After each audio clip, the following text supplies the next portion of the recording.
Welcome back, y'all. So today we're reading about Virginia Hall. And if you don't know who she is one of the OG spies from World War II and one of the most effective Allied intelligence officers during that time period. I went ahead and did a summary instead of the whole Wikipedia page because it is so long and in depth. But let's go ahead and get into it. So Virginia Hall from April 6, 1906 to July 8, 1982 was one of the most effective Allied intelligence officers of World War II, operating deep inside Nazi occupied France for both the British Special Operation Executive SOE and the American Office of Strategic Services, the OSS, the precursor to the CIA. Her greatest achievement was not just espionage, but the creation and coordination and survival of highly effective resistant networks under the constant threat of the Gestapo. So she was able to create a network and not just operate as herself. Born in Baltimore, Maryland, Hall was raised in a privileged household and educated extensively in languages of international affairs and studied at Radcliffe College, Barnard College, George and Washington University, and American University, developing a fluency in several European languages. These skills later became essential for clandestine work early in her career when she joined the U.S. State Department. Everybody knows what that means, serving in Poland and Turkey. In 1933, a hunting accident in Turkey led to the amputation of part of her left leg. Hall used a prosthetic leg. She jokingly named it Cuthbert. Despite her determination, this injury effectively ended her prospects for U.S. Foreign Services due to the discriminatory policies. Rather than a retreat from international work, she pushed herself toward more dangerous and unconventional paths.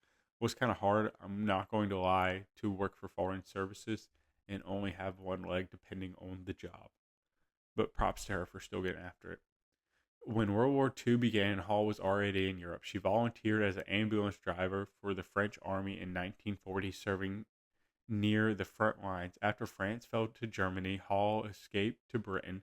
Frustrated by the clerical work of the U.S. Embassy, she sought some more active roles and was recruited by Britain's Special Operation Executive, the SOE, in 1940. And I believe that was ran by Winston Churchill himself.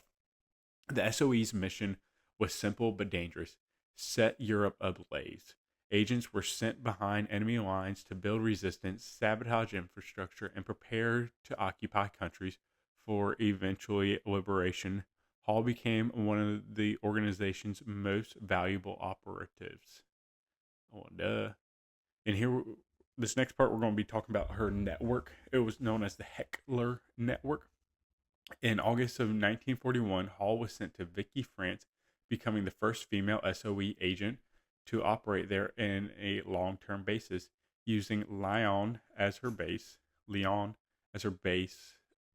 She established what became known as the Heckler Network, one of the most successful resistance support systems in southern France. Operating under the cover of her journalists, Hall's network functioned as a hub linking the scattered resistance cell that previously operated in isolation. Her network included recruiting and vetting resistance members, ensuring loyalty and operation security, establishing safe houses for agents, downed Allied pilots, and escaped prisoners of war, organizing clandestine supply drops of weapons and explosives, radios, and money, coordinating communications between resistance leaders and SOE headquarters in London, and arranging escape routes through France into Spain for Allied airmen and agents to get to. Unlike many SOE agents who specialized in one role, Hall acted as a network organizing. She did logistics, coordination, intelligence collector, and field commander all at once. She personally handled couriers, coded messages, and high risk meetings.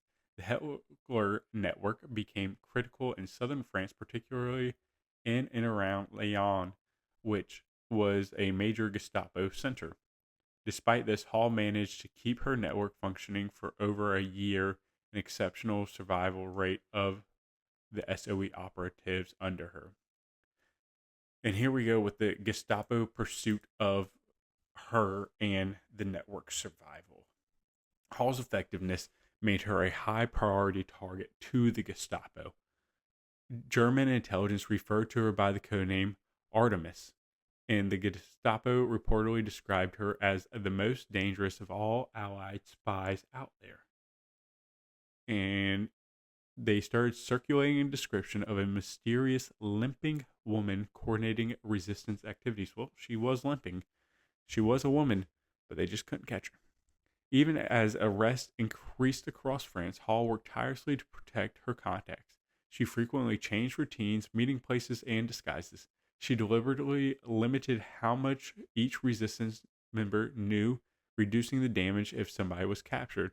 In November of 1942, when Germany fully occupied Vichy France, Hall recognized that her network was extreme at risk.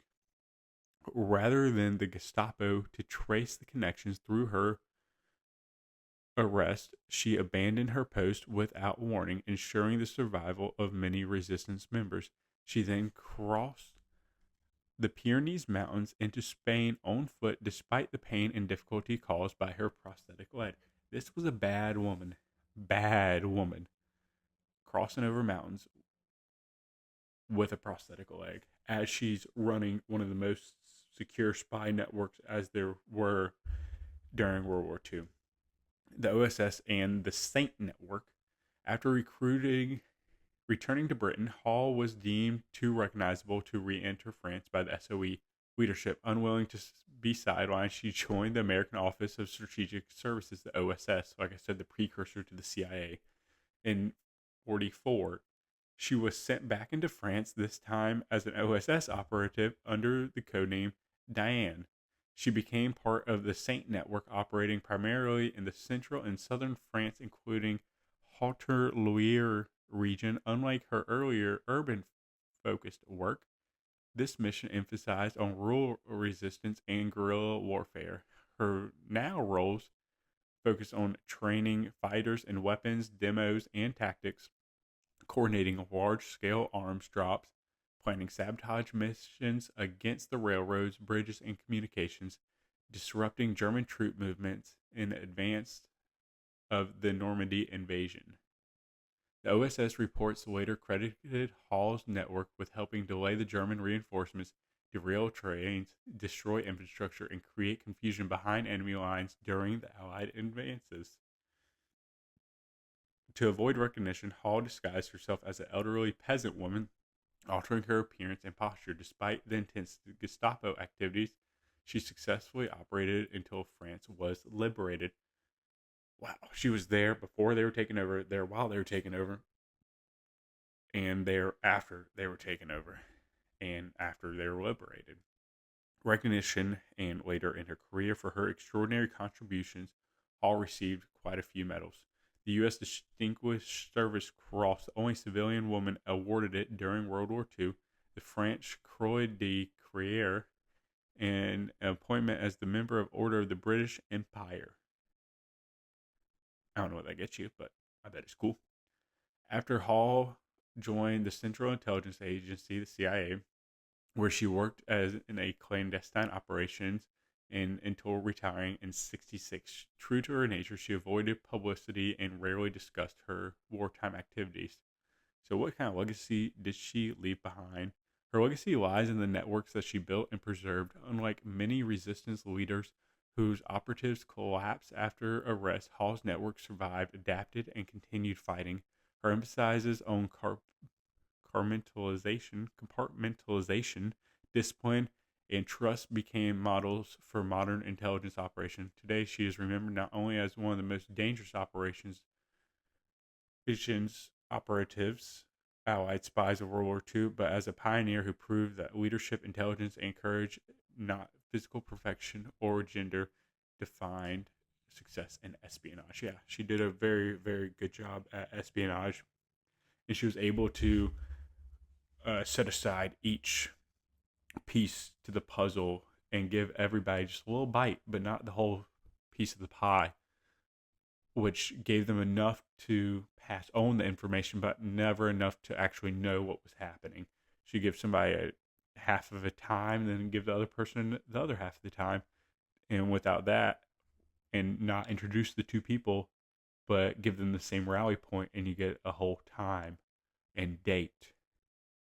And then they go about their ways without knowing what any of that meant. So she did a really good job at that, especially during World War II, and to be in France before they were taken over, while they were being taken over, during the occupation, and after they were liberated. And that, everyone, is Virginia Hall. I'm Wiki Reader. Tune here next time for another Wiki Read. Like, comment, and subscribe.